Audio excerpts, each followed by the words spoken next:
2. 3 months later. Lisa held on tight to Matt's hand, but he didn't seem to mind.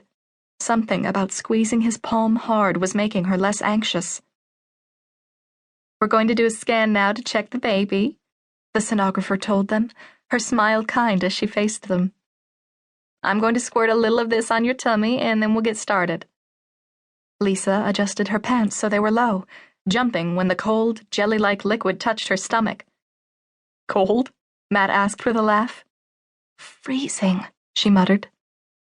"Your doctor tells me you've had some bleeding?" the sonographer asked. "That can be perfectly normal during pregnancy, but we'll check everything out just to make sure. We'll also be able to check all the baby's measurements and make sure everything is okay in there."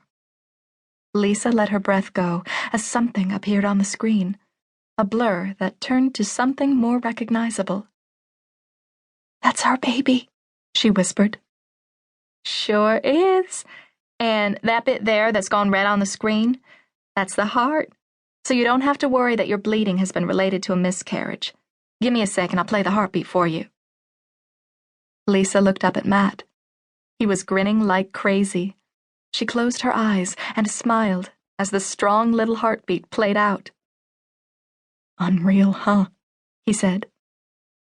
They'd had one scan already, but this one was different. This one looked like a baby and not just a little bean. This time felt so much more real. "Can you tell what gender the baby is?" Matt asked. "It's killing me not knowing."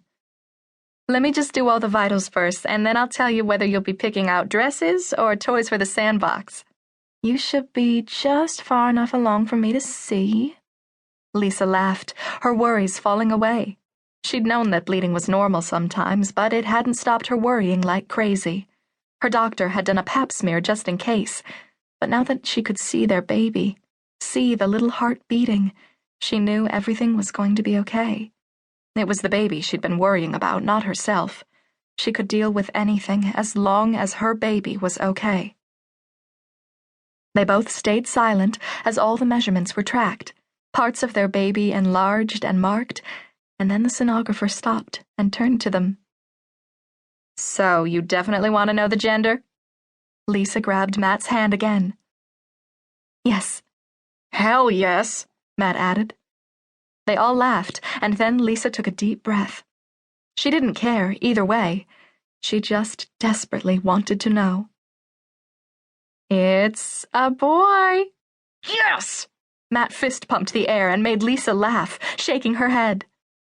"How am I going to deal with you and another boy?" she moaned, secretly thrilled. Matt shrugged. "You'll do it. Maybe I'll grow up." "No way, I'm counting on you to be like a human playground for this little man." A boy, a gorgeous little boy to snuggle and kiss and adore. If he turned out anything like his dad, she'd be lucky. The sonographer handed her a cloth. "I'll leave you with this to wipe your stomach down, and you can come out once you're ready." "So everything's okay? Nothing out of the ordinary at all?" Lisa asked, starting to wipe.